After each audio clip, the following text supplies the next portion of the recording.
What if the biggest political scandal in American history wasn't about sex or money, but about an ideology that sought to dismantle the very fabric of our nation from within? The year of 1948. A sweltering August day in Washington, D.C. The air is thick with tension, not just from the humidity, but from a growing, suffocating fear. Picture a cramped, dimly lit room in the House Un-American Activities Committee. The entire nation is watching, hanging on every word.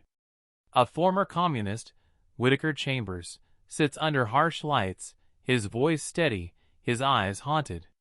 He's testifying against a man held in the highest regard, a polished diplomat, a brilliant attorney, someone who helped shape the very United Nations, Alger Hiss.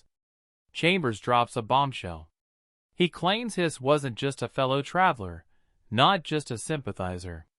He claims Hiss was a secret Soviet agent, passing classified documents to Moscow from the very heart of the American government. The room erupts. The accusation wasn't just against Hiss, it was against the very idea of American innocence, against the unspoken trust that those in power genuinely served this nation. This wasn't a crack in the foundation, it was a gaping chasm, threatening to swallow the entire American dream. But here's the crucial detail, the part that twists the knife. Hiss, a man of impeccable reputation, vehemently denied everything. He looked the committee, and the world, in the eye and swore he was innocent. The nation was forced to choose, believe the respected statesman or the confessed communist. The stakes were astronomical. Was this the desperate fabrication of a discredited man? Or was America about to unmask a truth so devastating it would rewrite its own history? This wasn't just a trial. It was the birth of a mystery that still haunts us today. Because if Chambers was telling the truth, it meant the enemy wasn't just across the ocean. It had been invited inside. Welcomed into the highest halls of power by what appeared to be a legitimate American political movement. But how could such a monumental betrayal be hidden in plain sight, deep within the highest echelons of power, for so long? To understand the audacity of this deception, we have to rewind, back to the uneasy peace following World War II. America had just emerged victorious, a global superpower, brimming with confidence. But beneath the surface, a new kind of dread was taking root. The Soviet Union, America's unlikely wartime ally, was rapidly consolidating power, its iron curtain descending across Eastern Europe. The world was being cleaved in two by an ideological fault line, democracy versus communism. This wasn't just a geopolitical contest, it was a battle for the soul of humanity, a fight over how societies should be structured, how people should live, and who should wield ultimate power. In this charged atmosphere, fear became a weapon, and suspicion, a currency.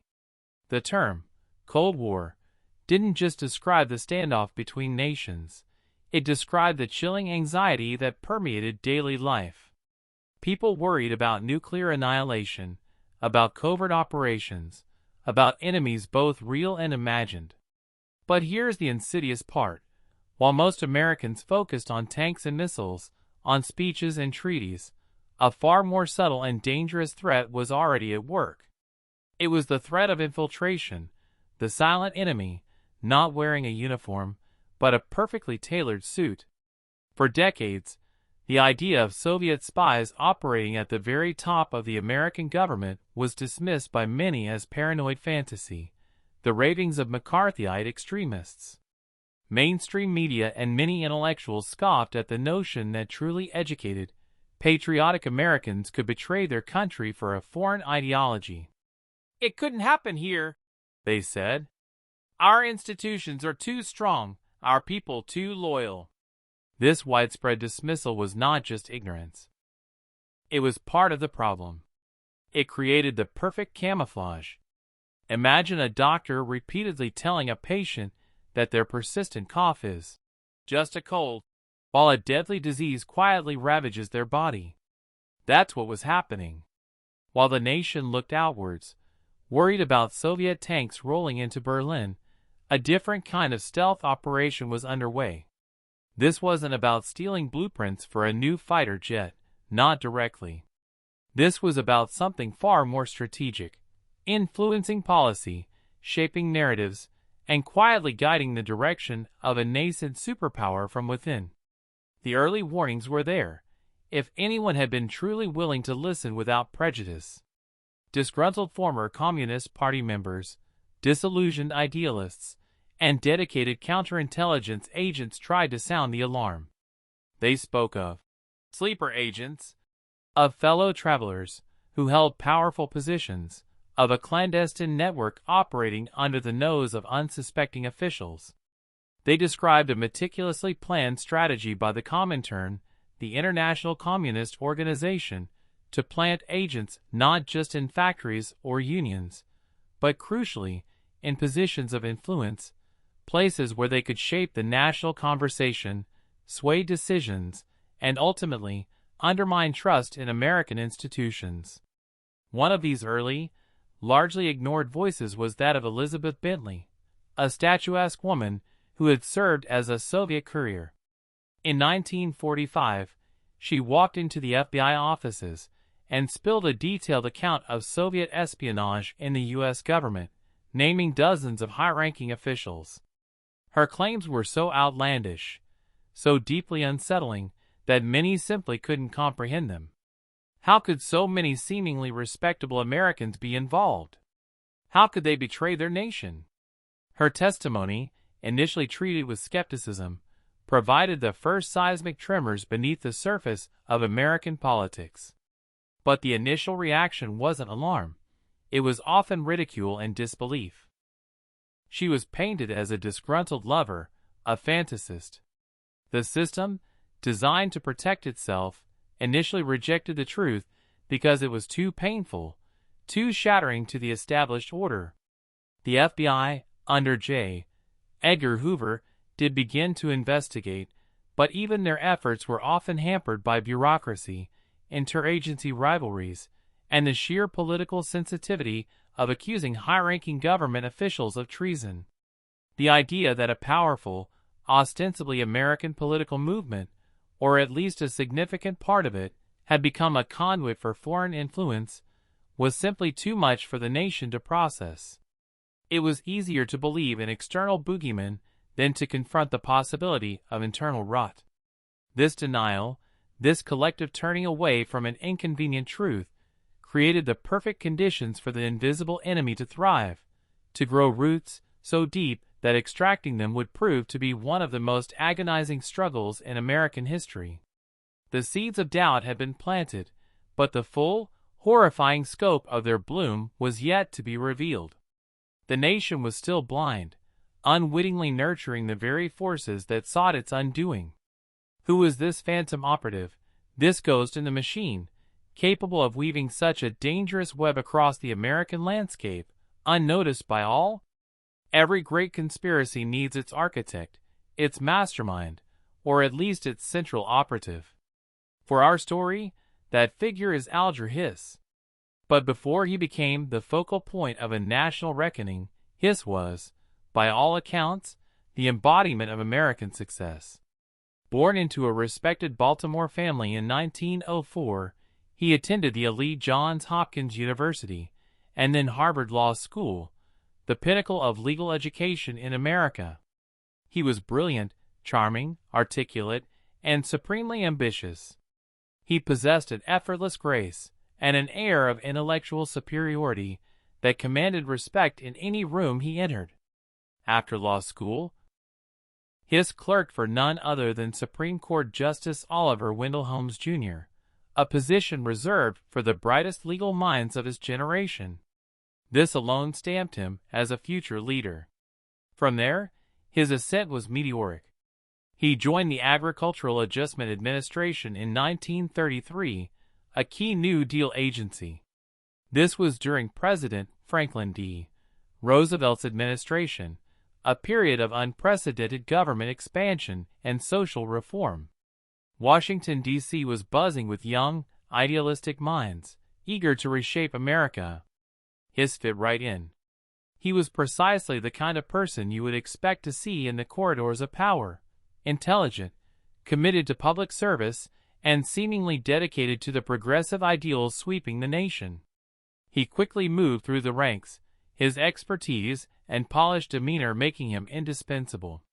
By the late 1930s, he was in the State Department, holding increasingly sensitive positions. He advised President Roosevelt at critical international conferences, including the Yalta Conference in 1945, where the post-war world order was largely shaped. Hiss wasn't just a bureaucrat. He was a diplomat, a policy shaper, rubbing shoulders with presidents, prime ministers, and foreign ministers. He was trusted, admired, and considered utterly beyond reproach. His public persona was that of the ultimate American statesman, committed to building a better, more peaceful world. He became the president of the Carnegie Endowment for International Peace, an organization dedicated to fostering global understanding. Could such a man, a pillar of the establishment, possibly be a spy? The very idea seemed preposterous. But here's where the shadow lengthens. Whittaker Chambers, the man who would later accuse him, described Hiss not as a reluctant participant, but as a committed ideologue. Chambers claimed that Hiss joined the communist underground in the mid-1930s, convinced that capitalism was doomed and communism was the wave of the future. He wasn't coerced. He was convinced. This detail is crucial. It suggests a deep, philosophical commitment to an ideology antithetical to American democracy, hidden beneath a veneer of patriotism. Chambers painted a picture of Hiss as part of a sophisticated, well-organized network of fellow travelers within the government operating for the Soviet Union. They weren't just passing secrets. They were working to influence policy from within, subtly steering American foreign relations in ways beneficial to Soviet interests. Imagine being in a meeting where critical decisions about post-war Europe are being made. And one of the most respected voices at the table is secretly working for the very power you are negotiating against. The information he provides, the advice he gives, the priorities he champions, all could be subtly skewed, carefully manipulated to serve an agenda far removed from America's best interests. The mystery of Hiss wasn't just about whether he passed documents. It was about how someone so integrated, so trusted, could harbor such a profound secret.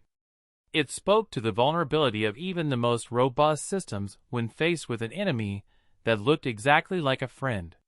His rise to power wasn't an accident. It was the culmination of years of careful cultivation, both by himself and, allegedly, by his Soviet handlers.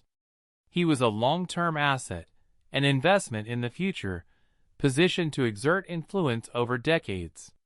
The truth, if Chambers was to be believed, was that Hiss was living a double life. By day, the distinguished diplomat, shaping international policy, revered by his peers.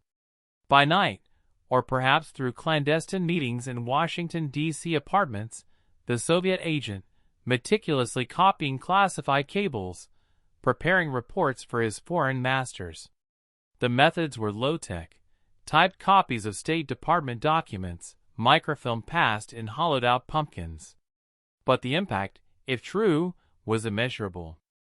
He wasn't just a cog in the machine. He was a ghost in the control room, quietly adjusting the levers of power. And the profound irony, the twist that still makes people gasp, is that he helped draft the Charter of the United Nations, an organization meant to foster global peace and cooperation, all while allegedly serving a regime dedicated to global revolution and the overthrow of democratic systems. This was not merely espionage. It was an act of profound ideological warfare, waged by a man who had mastered the art of deception and had ascended to the very heart of the American establishment. He had achieved his position, not by force, but by quiet, insidious manipulation and unwavering commitment to a hidden agenda. How did a political party, ostensibly dedicated to American ideals, become a shadow puppet for a foreign power, its true loyalties hidden behind a patriotic veneer? This is where the story deepens, becoming not just about one spy, but about the chilling vulnerability of an entire political movement. The title speaks of an American party becoming a mystery. It's not necessarily that an entire political party was overtly controlled by Moscow, but rather that a powerful, influential wing of American politics, particularly during the New Deal and post-war progressive era, became so deeply infiltrated and ideologically aligned with Soviet aims that its true loyalties were obscured, becoming a profound and enduring mystery to the nation it claimed to serve. Imagine a grand old house, beautiful and outwardly strong. But unknown to its inhabitants, certain beams in its foundation have been subtly weakened, replaced by rotten wood, designed to slowly compromise its structural integrity. This is akin to what happened within certain elements of the American political landscape. The 1930s and 40s were a time of tremendous social and economic upheaval. The Great Depression had shaken faith in capitalism. Fascism was on the rise in Europe. In this climate, many intellectuals and idealists, disillusioned with the perceived failures of American democracy and capitalism, looked for alternative solutions. And for some, the Soviet Union, with its promises of equality, social justice, and a planned economy, seemed to offer a compelling vision of the future. This wasn't always about outright betrayal or espionage. For many, it was a slow, almost imperceptible ideological drift. They became fellow travelers, individuals who, while not formal party members or spies, sympathized deeply with communist goals, believed in the Soviet narrative, and often unknowingly, or even knowingly, advanced policies that benefited Soviet interests. They saw American foreign policy as often imperialist or anti-labor, while viewing the Soviet Union as a genuine force for peace and progress. This created a fertile ground for infiltration, a kind of ideological soft spot that the Soviets expertly exploited. The targets weren't obscure figures, they were often dynamic, articulate leaders within the Democratic Party's progressive wing, influential academics, prominent journalists, and crucially, officials within key government agencies.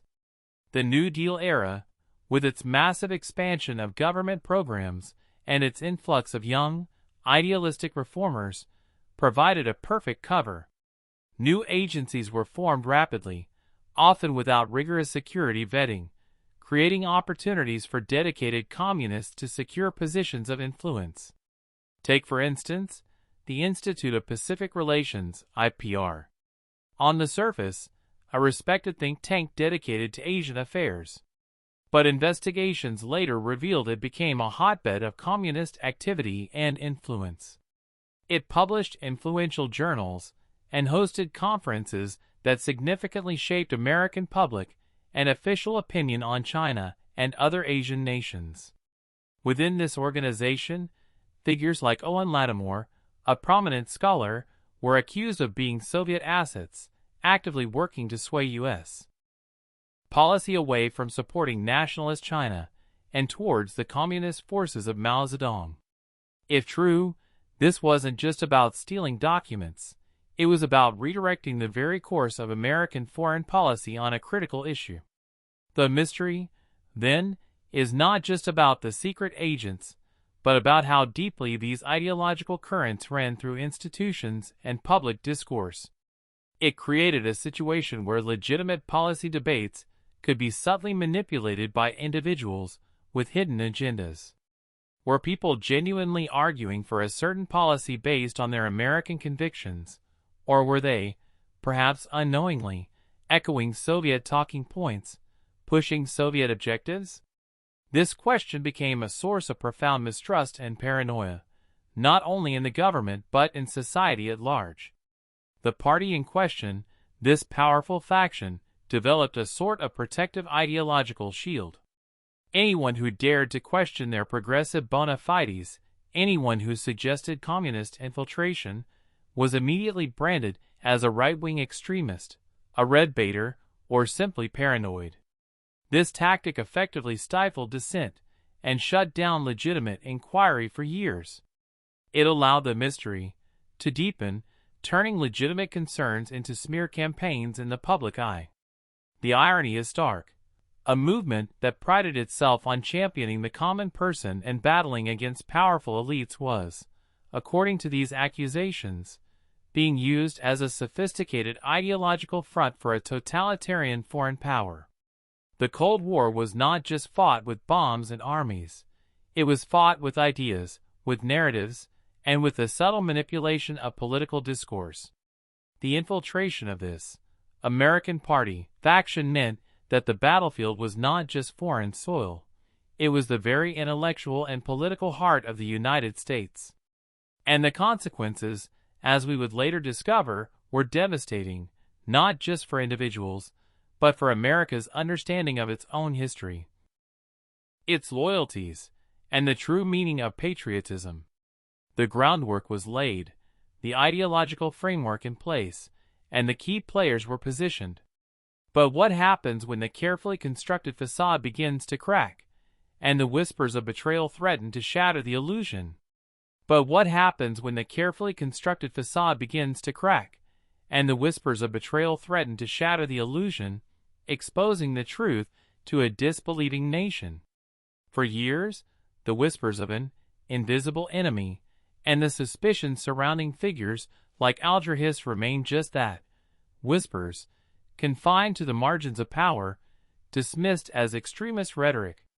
The sophisticated web of infiltration and influence seemed impenetrable, protected by the very disbelief of the public and the fierce resistance of those accused.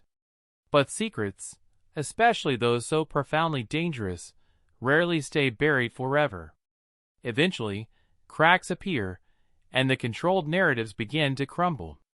The first major tremor came not from an official government investigation, but from within the communist movement itself. Whittaker Chambers, the man we introduced at the very beginning, was once a dedicated Soviet agent, deeply embedded in the American communist underground. He had been a key figure, a trusted handler, even working closely with Hiss. But by the late 1930s, disillusioned by Stalin's purges and the brutal realities of Soviet communism, Chambers broke away. He began to confess, first to government officials, then publicly, about the extent of Soviet espionage within the American government. His initial attempts to warn authorities were met with skepticism, even dismissal. Imagine walking into the FBI and claiming that some of the most respected officials in Washington were secretly working for Moscow. It sounded like something out of a pulp fiction novel. Even President Roosevelt, when informed of Chambers' accusations against Hiss in 1942, reportedly dismissed them, saying, "I do not believe it." This institutional disbelief was a formidable shield for the infiltrators. It bought them precious time, allowing them to consolidate their positions and continue their work. But Chambers was persistent. And as the Cold War intensified, as the fear of Soviet expansion grew, the atmosphere in Washington shifted. The House Un-American Activities Committee, WAC, often criticized for its heavy-handed tactics, became the unlikely stage for a dramatic showdown. In 1948, Chambers testified, naming names, including Alger Hiss. This wasn't just a quiet interview. It was a public spectacle, broadcast across the nation, forcing America to confront an unimaginable possibility. Hiss, outraged, denied everything.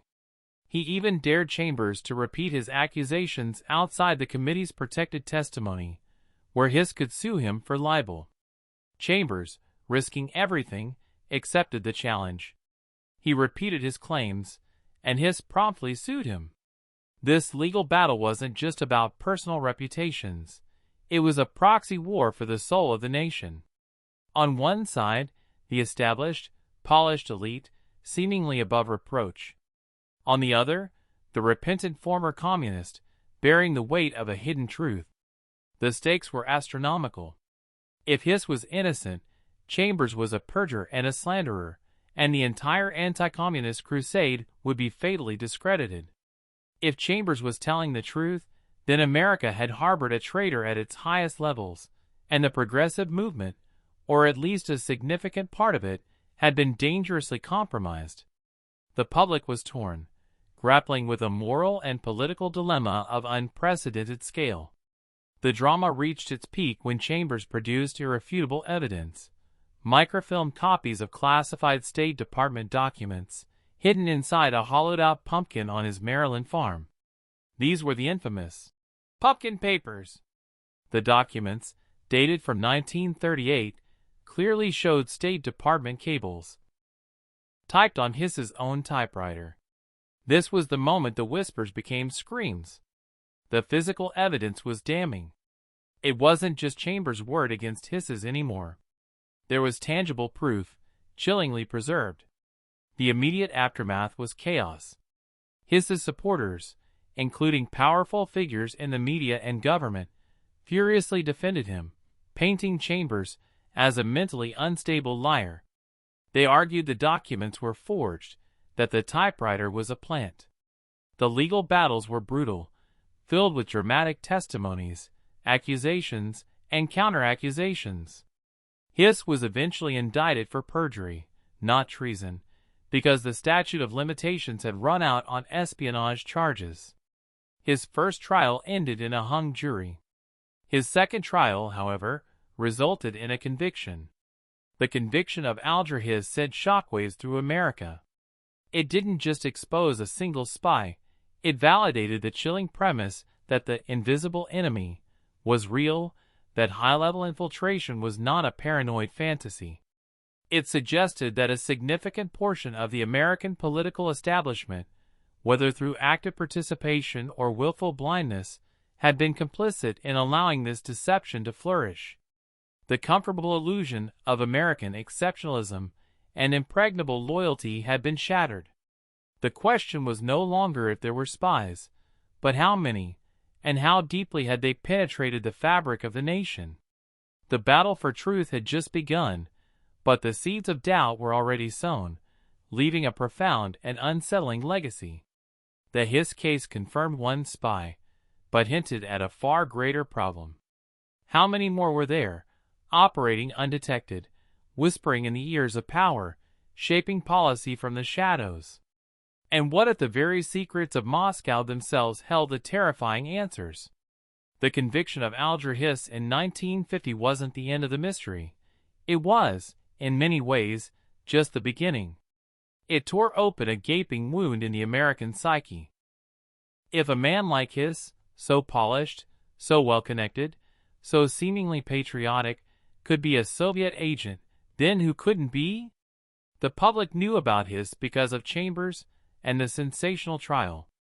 But behind the scenes, a different, far more clandestine battle was being waged, a silent, intellectual war against an enemy whose very existence was still largely unknown to the American people. This was Operation VENONA. Imagine sitting in a dark, silent room, listening to an enemy's most private conversations. Not in real time, but years later, piecing together fragments of coded messages, trying to understand a language that wasn't just foreign, but deliberately obscured. That was the monumental task undertaken by a small, dedicated team of American and British cryptanalysts. Operation VENONA began in 1943, even before the full chill of the Cold War had set in. The goal: intercept and decrypt Soviet intelligence messages. These weren't public broadcasts or diplomatic cables. These were the top-secret, highly encrypted communications between Moscow Center and its spy networks around the world, including those operating right in the heart of the United States. The task was mind-numbingly difficult. The Soviets used one-time pads, a theoretically unbreakable encryption method. But crucially, they made a critical mistake. They reused some of the pads. This tiny crack in their fortress of secrecy was all the Allied cryptanalysts needed. For years they toiled, often deciphering only a few words here, a partial sentence there. It was like trying to read a massive book where only one word in 100 was legible, and those words were out of order. Every fragment was a victory, every decrypted message a potential key to understanding the invisible enemy. The work was agonizingly slow, painstaking, and utterly secret. Only a handful of people in the highest levels of government knew about VENONA. This wasn't a leak-proof secret. It was a need-to-know-nothing secret. Even the FBI, for years, wasn't fully aware of the extent of VENONA's revelations, lest the source of the intelligence be compromised. The cryptanalysts labored in obscurity, knowing that if the Soviets discovered the breach, the entire operation would be instantly useless. But slowly, painstakingly, the picture began to emerge. The fragments became sentences, the sentences became paragraphs. And what those paragraphs revealed was absolutely terrifying. The VENONA intercepts laid bare a sprawling, sophisticated, and deeply entrenched network of Soviet agents operating within the U.S. government, military, scientific community, and even Hollywood. It wasn't just Hiss. He was merely one of hundreds, many of whom held positions of far greater strategic importance. The chilling confirmation that the invisible enemy was real and far more pervasive than anyone imagined. VENONA didn't just provide circumstantial evidence. It provided Moscow's own words. It showed code names, detailed instructions, and reports from agents directly to Soviet intelligence headquarters. It revealed the sheer audacity of the Soviet infiltration effort. There were spies in the Treasury Department, influencing economic policy. Spies in the War Production Board, diverting critical materials. Spies deeply embedded in the Manhattan Project, stealing the secrets of the atomic bomb. These weren't just sympathizers. They were active, conscious agents, passing vital national security information to a hostile foreign power. This wasn't a crack in the foundation. It was a termite's nest, eating away at the very beams of American power from within. The Hiss case had shown a chink in the armor. VENONA showed that the armor itself was riddled with holes, threatening to collapse at any moment. And as these revelations trickled into the intelligence community, they created an explosive tension that would soon spill over into the public arena, reshaping American politics for a generation. The public knew about Hiss. But as the whispers of broader infiltration began to solidify, how did America react to the horrifying possibility that its own government had been deeply compromised? And what was the cost of confronting such a dangerous truth, when the methods used to expose it were as destructive as the threat itself? The intelligence community knew, thanks to VENONA, that the threat was real, massive, and deeply disturbing. But they couldn't tell the public. Imagine being the only person who sees the smoke, smells the burning, but everyone else insists there's no fire. This secret knowledge created an unbearable pressure, a festering suspicion that was bound to erupt. And erupt it did, in the form of Senator Joseph McCarthy. McCarthy was a relatively obscure senator from Wisconsin until 1950, when he delivered a speech in Wheeling, West Virginia, claiming to hold a list of 205 known communists working in the State Department. This wasn't entirely a fabrication. Intelligence agencies did have lists of suspected individuals, partly thanks to VENONA, though McCarthy's numbers and specifics were often wildly exaggerated and unsourced.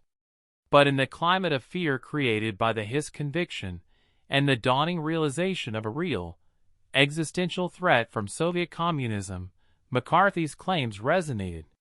He tapped into a raw, unaddressed anxiety. What followed was a period known as McCarthyism, an intense, often hysterical campaign to root out suspected communists from American public life. This wasn't just about government spies. It expanded to include anyone deemed un-American. Hollywood writers, directors, actors, professors, labor leaders, anyone perceived as having left-wing sympathies could find themselves accused, blacklisted, and their careers destroyed. Loyalty oaths became mandatory. Suspects were hauled before committees, often with little evidence, and pressured to name names. The methods were often brutal. Accusations were made public without proof. People's reputations were ruined on insinuation alone. lives were shattered. The very notion of due process, the presumption of innocence, often seemed to vanish in the face of the anti-communist crusade. Critics rightly pointed out the deep flaws, the abuse of power, the stifling of dissent, the creation of a climate of fear that made people afraid to speak their minds. Many truly innocent people were caught in the dragnet, falsely accused and suffering immense personal and professional damage. The progressive wing of the American political establishment, already under scrutiny from the Hiss case, found itself under an even harsher spotlight. The fear of being branded a red sympathizer paralyzed many, silencing voices that might otherwise have challenged McCarthy's excesses.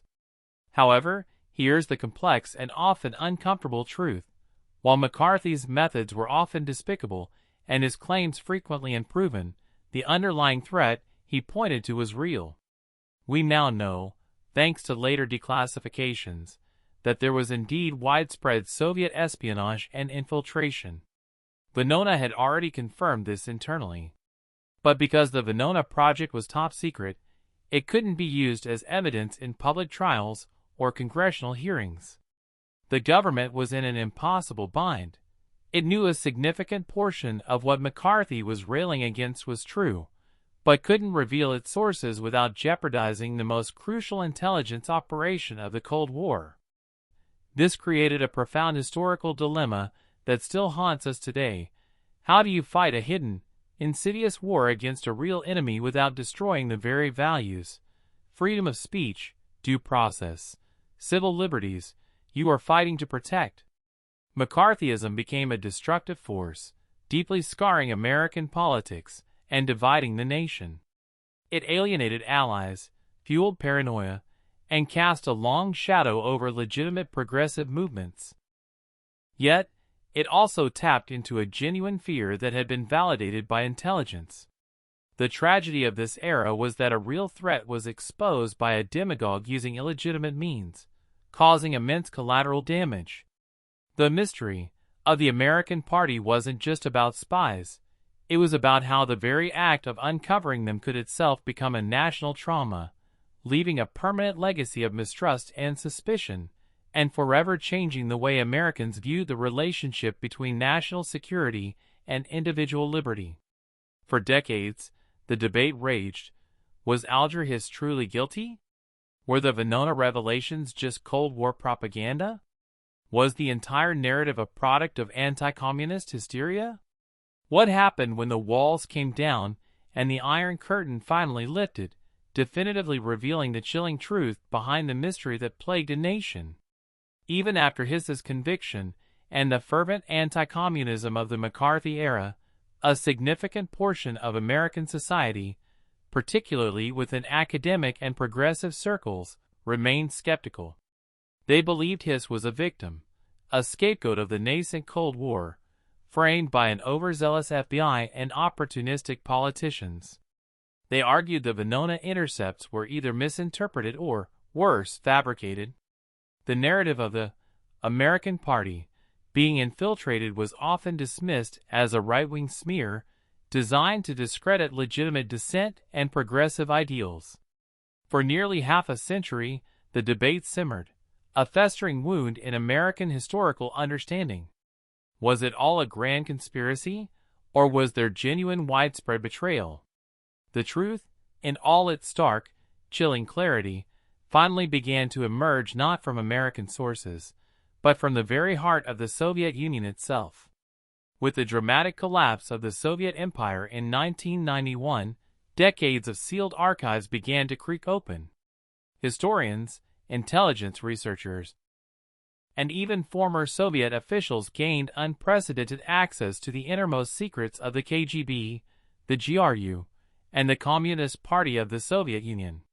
What these archives revealed was devastating for the skeptics and profoundly validating for those who had warned of infiltration for so long. Soviet documents confirmed, beyond any reasonable doubt, the extensive nature of their espionage operations in the United States. Key revelations included Alger Hiss's guilt. Declassified Soviet intelligence files explicitly confirmed that Alger Hiss was indeed a Soviet agent, codenamed Alger. The documents detailed his recruitment, his role in transmitting classified information from the State Department, and his value to Moscow. The debate, for all practical purposes, was over. Hiss was not a victim. He was a traitor. The scale of infiltration.